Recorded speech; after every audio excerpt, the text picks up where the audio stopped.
नमस्कार दोस्तों, super Alex कैसे हैं आप सभी लीडर्स को, जो भी दर्शक, जो भी मेरे चैनल से जो भी हमारे दोस्त जुड़े हुए हैं उनको सबसे पहले मेरी ओर से सुपर एलेक्स नमस्कार।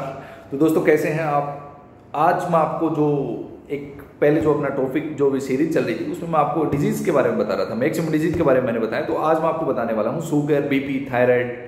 ये डिजीज़ आपके लाइफ स्टाइल डिजीज़ हैं, ये क्यों होती हैं और इनका क्या कारण है। आपको ज़िंदगी भर इसकी दवा खानी पड़ेगी या उसको आप आयुर्वेद ट्रीटमेंट के सारे उस जो भी मेडिसिन आप ले रहे हैं उसको बंद कर सकते हैं। इसके पीछे क्या सिद्धांत रहता है और आज इन्हीं तीनों डिजीज़ हैं, शुगर, बीपी, थायराइड, इनको हम शरीर से कैसे कोल रिलेट कर सकते हैं, कैसे इसका हमारे शरीर के संबंध रहता है।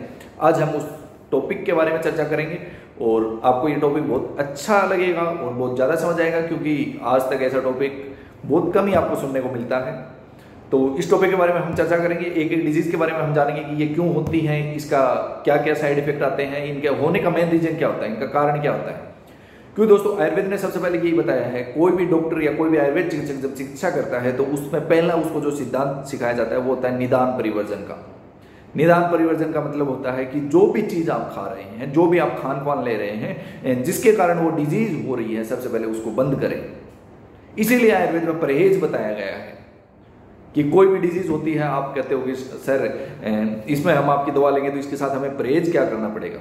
उस परहेज का मतलब ये होता है कि कहीं ना कहीं उसके कारण वो डिजीज आपके हो रही है, उस आहार या विहार के कारण आपको वो डिजीज हो रही है, तो उसको कम करवा दिया जाता है या आयुर्वेद में उसको बंद करवा दिया जाता है। उसको हम निदान परिवर्जन कहते हैं।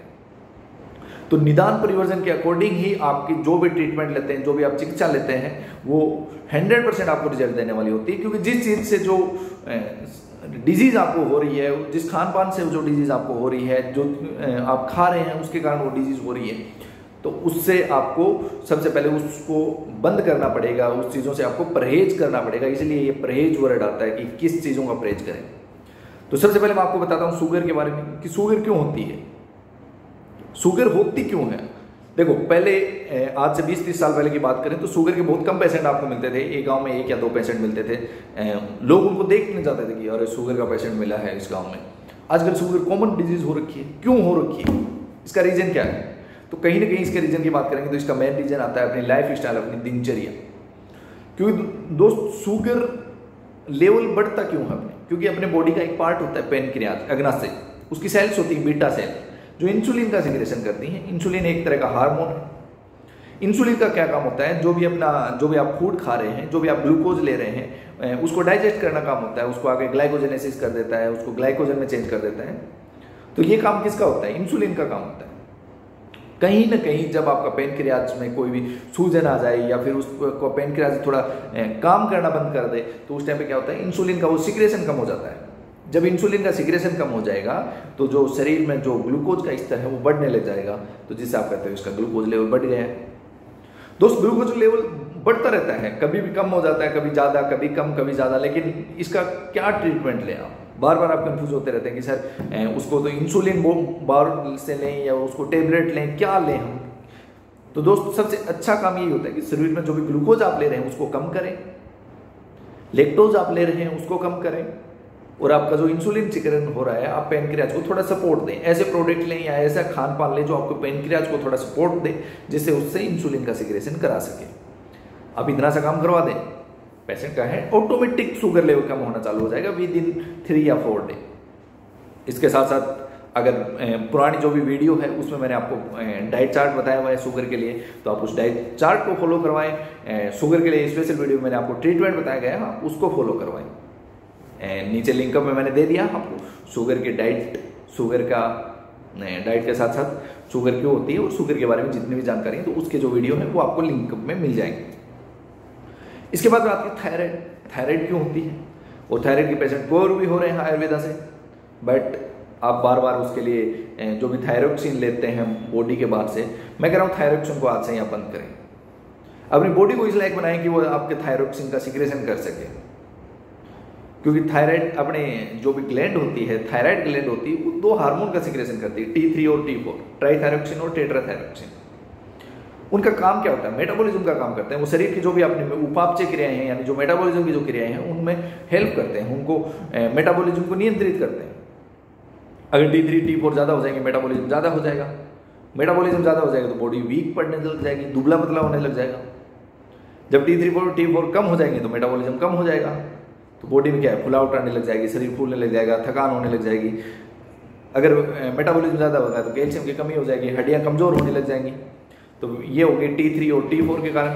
अब आता है TSH के कारण। एक TSH हार्मोन क्या होता है, ये होता है थायराइड स्टिमुलेटिंग हार्मोन। जो T3 और T4 जो हार्मोन है उसको स्टिमुलेट करता है, उसको नियंत्रित करता है। ये अपने माइंड से सिक्रेशन होता है, ये थायराइड ग्लैंड से सिक्रेशन नहीं होता। जब T3 T4 प्रॉपर रूप से काम नहीं कर पाते तो उस टाइम पे जो थायरोक्सिन है वो अपना काम कहीं ना कहीं करता है। TSH उस टाइम पे कहीं ना कहीं अपना काम करता है जब T3 T4 ऑटोमेटिक अपना सिक्रेशन नहीं कर पाते। तो उस टाइम पे होता क्या है, जो थायराइड स्टिमुलेटिंग हार्मोन है वो कहीं ना कहीं ज़्यादा सिक्रेशन होने लग जाएगा। जब T3 T4 नियंत्रण से बाहर होते हैं, उसको दिखेंगे कि ये कम सिक्रेशन हो रहे हैं तो वो ऑटोमेटिक ज़्यादा सिक्रेशन करने लग जाएगा और इनको एक रेगुलेशन में बनाता रहेगा जिससे मेटाबॉलिज्म बना रहेगा। तो बहुत से पेशेंट घबराते हैं कि TSH सर ज़्यादा हो गया। TSH का काम ही स्टिमुलेट करना है, अगर आपका कम हो रहा है तो उसको स्टिमुलेट कर रहा है। तो यहाँ भी आपको घबराने की जरूरत नहीं है, इस डिजीज में आपको घबराने की जरूरत नहीं है। तो आप आयुर्वेदा से थायराइड का भी कंट्रोल कर सकते हैं, उसका भी वीडियो मैंने लिंक अप में दे दिया गया है। इसके बाद आती है BP। BP क्या होता है, ब्लड प्रेशर। जो भी अपनी वेसल्स होती हैं, ब्लड उसके ऊपर कितना प्रेशर डालता है वो आप मरकरी से पारे से देख सकते हैं। 140 mm of Hg by 10 mm of Hg। आजकल तो इतना माना गया है, पहले 120 Hg मानते थे।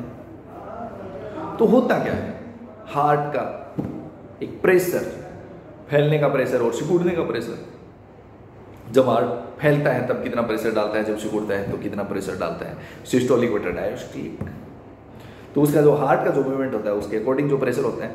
बट ये प्रेशर बढ़ता क्यों है, क्योंकि आपकी जो ब्लड की वेसल्स हैं उनमें कहीं ना कहीं कोलेस्ट्रॉल जमा हो जाने लग जाता है, जिससे ब्लड का प्रेशर बढ़ने लग जाता है, यानी आपका BP होना चालू हो जाता है। या फिर आपका ब्लड है वो एक जो उसकी थिकनेस है वो ज़्यादा मोटी हो जाए, तो उस टाइम पे भी क्या आपका जो बोलते हैं ना कि खून गाढ़ा हो गया, तो एक तरह से थिकनेस आ गई ब्लड में, तो उस टाइम पे आपका BP बढ़ जाता है। तो आप उसका भी इजीली ट्रीटमेंट कर सकते हैं। तो आप BP का भी ट्रीटमेंट कर सकते हैं। तो शुगर, थायराइड, BP इनका आप अपनी आहार, अपने दिनचर्या के अकॉर्डिंग इसका चेंज कर सकते हैं।